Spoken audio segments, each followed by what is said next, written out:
Halo semua, di video kita kali ini kita akan coba untuk manipulasi table di dalam database kita menggunakan Prisma. Jadi Prisma ini sendiri adalah sebuah AppSlip OLM. Ini seperti OLM lain kayak Squarelize, yaitu untuk pembuatan CLUD atau fitur query dari database-nya kayak create data, lead data, update data, delete data, dan juga fitur-fitur lainnya dari database-nya. Yang mana di dalam Prisma-nya ini sendiri, kita juga bisa menggunakan pembuatan model langsung di dalam database-nya dan juga make list-nya secara langsung. Nah, untuk Prisma ini sendiri kita bisa masukkan di aplikasi seperti Next.js, Nast.js, Node.js, React Router, dan seterusnya. Dan juga kita bisa buat di database yang berbeda-beda. Contohnya kayak Postgres, PlanetScale, kemudian SQL Server, MySQL, dan juga MongoDB. Nah, di sini kita akan gunakan database-nya yaitu Postgres. Nah, untuk aplikasi yang kita gunakan yaitu Node.js. Di sini kita langsung coba untuk instalasi dari Prisma-nya. Kita langsung buka di Get Started. Nah, di sini kita install berdasarkan add existing project. Project kita yang sudah ada. Yang relational database. Nah, untuk database-nya kan nanti kita gunakan Postgres. Nah, untuk Prisma OLM-nya ini dia pakainya bahasa TypeScript. Atau di sini teman-teman juga bisa ganti ya, mau pakai TypeScript atau JavaScript. Nah, di sini untuk instalasinya, kita lakukan instalasi dulu untuk Prisma-nya, yaitu untuk menjalankan Prisma CLI-nya, yaitu perintah-perintah dari Prisma-nya kayak npx Prisma, npx migration, npx Prisma migration, dan sebagainya. Dan juga di sini karena Prisma-nya kita akan gunakan juga ya, menggunakan koneksi database, di sini kita perlu juga melakukan instalasi dari .env. Nah, kita install dulu yang Prisma-nya ini. Kita masuk ke dalam codingan, kita buka terminal, view terminal, kita clear dulu, kita install Prisma-nya. Dia akan masuk ke bagian dependensi untuk Prisma-nya ini. Nah, setelah kita install Prisma-nya, kita install juga .env-nya atau untuk environment kita nanti. Ini sudah selesai, kita install lagi untuk .env. .env, enter. Nah, di sini sudah terbuat ya untuk empen Prisma-nya dan juga empen.env-nya.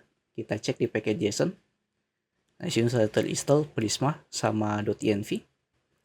Nah, selanjutnya kita coba install juga untuk Prisma Client.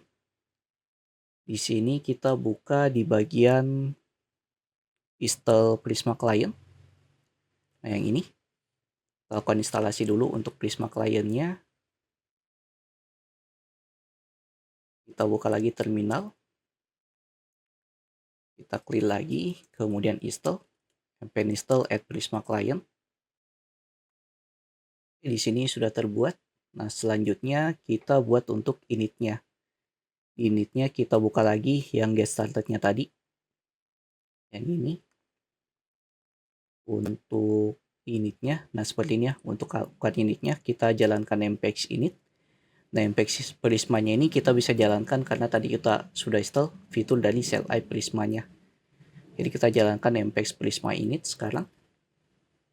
Di dalam codingan kita. Sini kita paste, enter. Kita tunggu lagi prosesnya. Oke, di sini udah selesai. Nah, kemudian di sini kayaknya kita jalankan juga npx Prisma dev to start local Prisma Postgres server. Nah, cuman di sini karena kita tidak gunakannya database server, kita atur juga untuk environment-nya, yaitu koneksi dalam database-nya. Nah, untuk koneksi database-nya sendiri, kita akan gunakan NeonDB. Jadi NeonDB sendiri ini yaitu untuk gratis storage untuk database Postgres kita di sini. Jadi kita bisa gunakan NeonDB ini sebagai penyimpanan data untuk bahasa Postgres dari MySQL-nya. Nah, untuk pricing-nya sendiri di sini ada yang free, ada yang berbayar di mana kita bisa buat ada 20 project. Dan di sini untuk storage-nya dan seterusnya yang bisa kita gunakan secara gratis. Nah, meskipun mungkin di sini dalam segi aplikasi kita itu bakal lambat dibanding kita gunakannya berbayar. Nah, di sini kita gunakannya dulu yang free, yang ini. Nah, di sini saya sudah daftar di NeonDB. Nah, kemudian kita lakukan pembuatan project di NeonDB-nya. Sini kita buat new project. Kita buat namanya, untuk nama database kita yaitu Medsos DB. Nah, kemudian di sini kita masukkan dia di Singapura yang dekat dengan kita. Kemudian kita create. Kita buat untuk projectnya. Nah, di sini sudah terbuat. Kita klik connect. Nah, kita copy yang ada di sini. Nah, ini kita cek juga ya untuk passwordnya apa. Kita show password.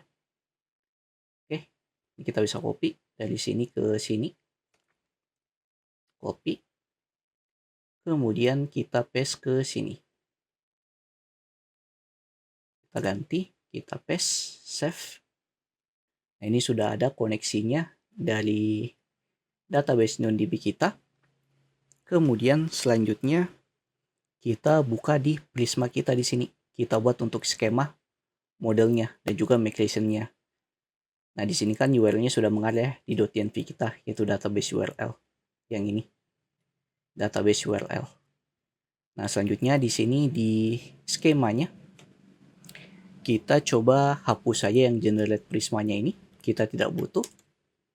Kemudian kita buat untuk model-modelnya untuk database kita. Nah, untuk modelnya sendiri dan juga migration di dalam tabelnya kita akan buat seperti ini. Untuk relasinya, jadi relasinya di sini banyakkan one to many atau satu ke banyak, dan juga many to many, banyak ke banyak. Nah, untuk relasi banyak ke banyaknya itu antar user dan juga bookmark. Jadi satu user dapat menyimpan banyak postingan, dan postingan juga dapat disimpan oleh banyak user. Dan di sini untuk fitur follow-nya juga many to many, yaitu satu user dapat memfollow banyak user lain dan user tersebut juga dapat di-follow oleh user-user lainnya. Kayak gitu. Dan di sini ada fitur komentarnya untuk setiap postingan. Dan di sini untuk usernya ini sudah ada juga untuk field-fieldnya atau kolom-kolomnya, ada kolom username, full name, email, password, dan seterusnya. Yang mana username dan juga emailnya ini kita buat dia unik. Yaitu kalau username-nya sudah pernah digunakan, kita gunakan username yang lain. Nah, di sini kita buat dulu untuk model usernya yang ada di sini. Nah, kita masuk ke dalam codingan lagi. Nah, di dalam codingannya kita buat model untuk user. Di sini model user. Nah, kemudian untuk Prismanya sendiri teman-teman bisa install ekstensi namanya Prisma di ekstensinya, yaitu untuk mempermudah teman-teman ngoding di dalam Prismanya. Nah, ini model dari Prismanya, kita masukkan untuk ID, tipe datanya integer. Kemudian di sini dia primary key, kemudian default-nya, yaitu auto increment. Nah, ini kita bisa copy aja karena kadang typo.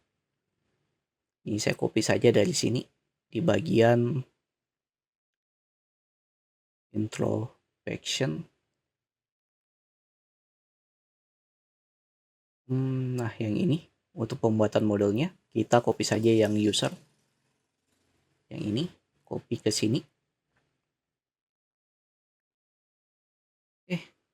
Kemudian di usernya ini kita tinggal buat ya yang sesuai dengan IRD kita, yaitu untuk username, full name, email, password, dan seterusnya. Kita buat, berarti di sini ID-nya sudah ada, kemudian full name.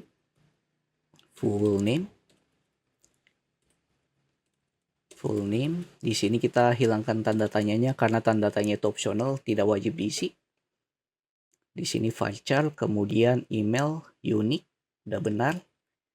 Kemudian username juga sama, dia unique, varchar. Kemudian bio, di sini tipe datanya string. Kemudian DB, kita buat tipe data stringnya ini jadi tipe data teks. Nah, kemudian untuk gambar dari profile kita, di sini image, tipe data string, kemudian db, titik varchar 255, dan image ID yaitu kita gunakan untuk hapus gambar yang lama nanti. Kemudian kita ganti gambar yang baru menggunakan image ID-nya. Dan kita buat dia keduanya ini optional, tidak wajib diisi. Nah, kemudian untuk following count, post count, dan juga created ad-nya. Di sini following counts, berapa jumlah followingnya. Di sini tipenya integer, kemudian db, titik integer, at default, defaultnya itu 0. Nah, kemudian follower count, jumlah followernya, dan juga jumlah postingannya, postingan count. Dan satu lagi created ad. Ini untuk tanggal pembuatan dari datanya. Kita buat di sini date time untuk tipenya, kemudian db, default, ya ambil data sekarang kayak gini. Nah, yang kurang kita lupa untuk password. Di sini passwordnya kita tidak perlu buat dia unik, cukup varchar 255. Di sini sudah ada untuk kolom-kolom kita ya, untuk table usernya atau model usernya. Nah, kemudian kita buat untuk model postnya sekarang, yang ini. Nah, di sini di model postnya ada relasi ke user ID. Ya, ada relasi ke user ID. Nah, ini harusnya ada relasi ke sini ya, dari user ke post, karena satu user dapat membuat banyak postingan atau banyak feed. Nah, kolom-kolomnya itu ada foreign key-nya, kemudian image untuk pembuatan gambarnya, kemudian captionnya. Di sini jumlah like-nya dan juga jumlah komennya, dan waktu pembuatan dari feed-nya atau postingannya. Nah, kita buat untuk post sekarang. Di sini kita bisa copy, paste. Ini untuk model post.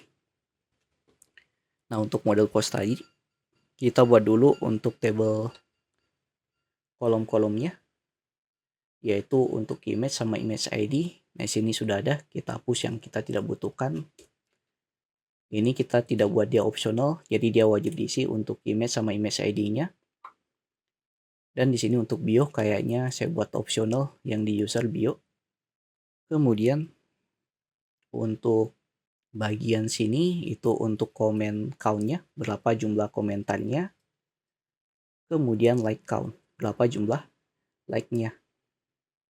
Nah, kemudian di sini created ad, pembuatan datanya, tanggal berapa, dan waktunya kapan. Dan satu lagi yaitu caption. Sini tipe datanya string, at db, titik, text. Jadi seperti ini untuk post. Kemudian kita buat untuk foreign key-nya yang kita belum buat di sini. Nah, untuk foreign key-nya sendiri, kita buat untuk kolomnya dulu, user ID, tipe data integer. Kemudian di sini di bawahnya kita buat dia jadi foreign key. Sini user, foreign key ke table atau model user. Kemudian relation, di field-nya yaitu user ID, kita hubungkan references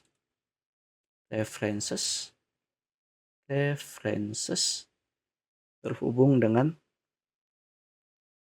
kolom ID di table usernya. Nah, seperti ini untuk buat relasinya. Nah, di dalam user kita buat juga untuk pengambilan semua postnya nanti dari relasinya. Di sini kita buat saja post berupa array.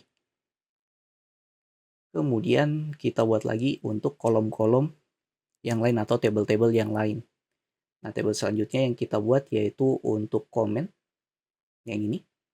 Jadi ada ID, user ID, post ID, content, sama created ad. Ini kita buat. Sini bisa kita copy ID. Nah, satu mengarah ke user ID. Ini untuk nama modelnya comment. Dan satunya lagi ke post ID. Ini post ID. Post ke model post. Kemudian filenya kita buat post ID. Terreferensi ke kolom ID di table post atau di model post. Nah, kemudian satu lagi yaitu isi komentarnya dan juga created ad-nya.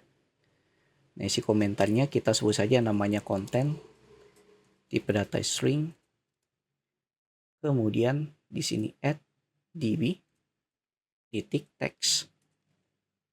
Kemudian dua table lagi yang perlu kita buat, yaitu untuk bagian post bookmark dan juga follow-nya. Nah, ini kita buat untuk bookmarknya sekarang. Kita bisa copy yang ini ke bawah, bookmark,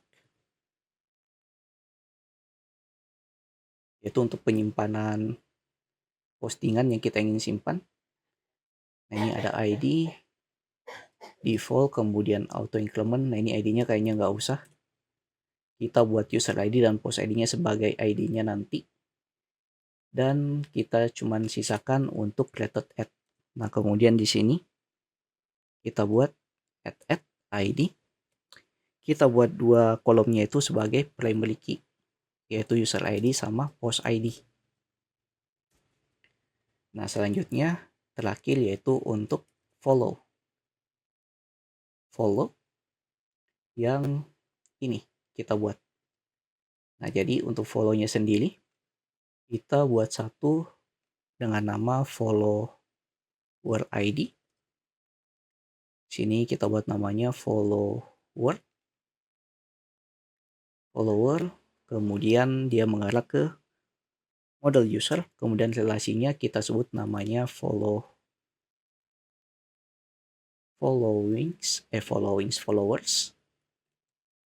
Ini untuk jumlah follower kita berapa. Kemudian field-nya yaitu follower ID, terreferensi ke kolom ID di table user. Dan satu lagi following ID. Sini following.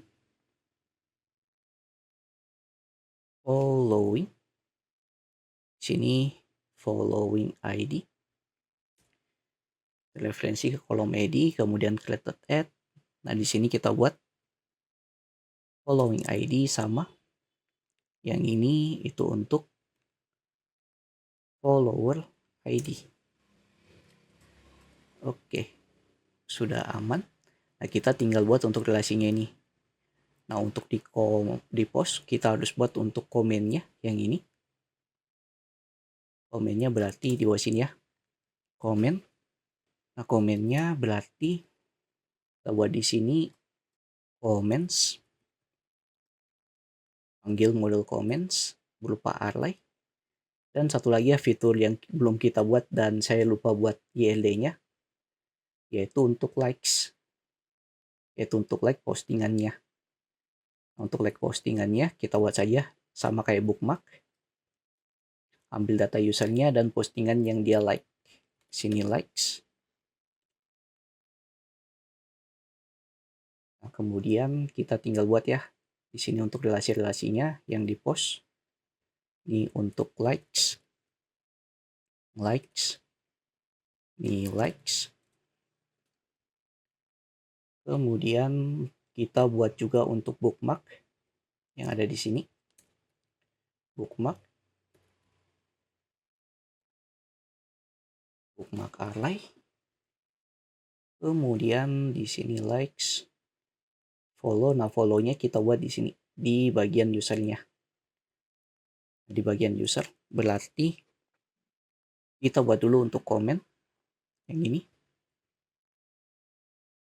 Comment array. Kemudian bookmark juga kita perlu. Bookmark sama likes. Kita juga butuh untuk likes-nya. Dan untuk bagian Ini sekarang bagian follow-nya yang harus kita atur. Nah, di sini kita tinggal buat followings. Ini ambil dari follow. Kemudian relationship-nya itu ambil dari nilai. Kita cek nama nilainya, yaitu following. Nah, ini kita belum buat. Followings. Nah, ini kita masukkan ke sini di bagian followings-nya. Nah, kemudian satu lagi followers.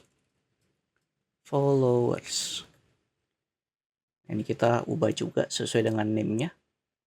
Name dari relationship-nya yaitu followers di sini. Oke, jadi seperti ini untuk data kita. Jadi lumayan banyak ya. Table-tabelnya ada table untuk user, post, comment, bookmark, likes, dan juga follow. Ini kita coba jalankan migration-nya sekarang. Kita cek di dokumentasi cara menjalankan migration kayak gimana.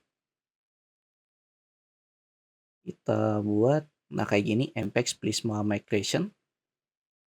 Kita jalankan migrate-nya. Kita coba masuk ke dalam codingan. Kita buka terminal. Nah, kita jalankan Mpex Prisma migrate. Kemudian kita tambahkan def garis penghubung 2 kali name, kemudian init, enter. Oh, sorry, bukan migrate tapi migration kayaknya. Migration. Masih ada error. Di sini variabel database URL-nya nggak terconnect. Ini saya cek dulu errornya apa. Oke, di sini kita lanjut ya untuk aplikasi kita. Di sini ternyata banyak tipenya. Di sini harusnya user. Kemudian di sini kita gunakan following ID. Dan kita ganti bagian di atasnya. Yang Prisma client ini jadi JS.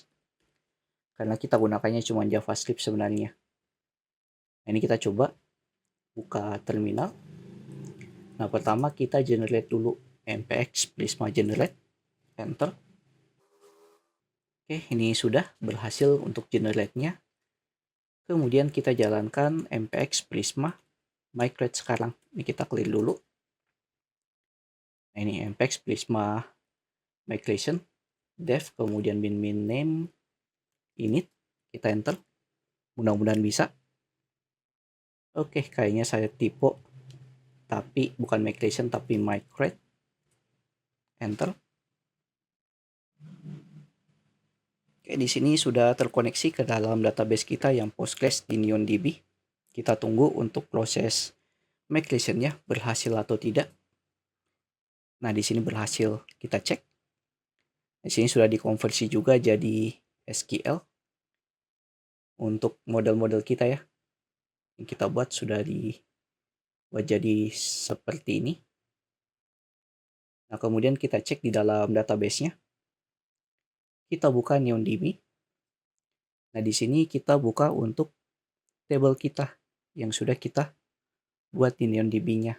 Kalau nggak salah untuk cek table, kita bisa jalankan saja untuk bagian Mpex Prisma Studio dari Prisma client-nya.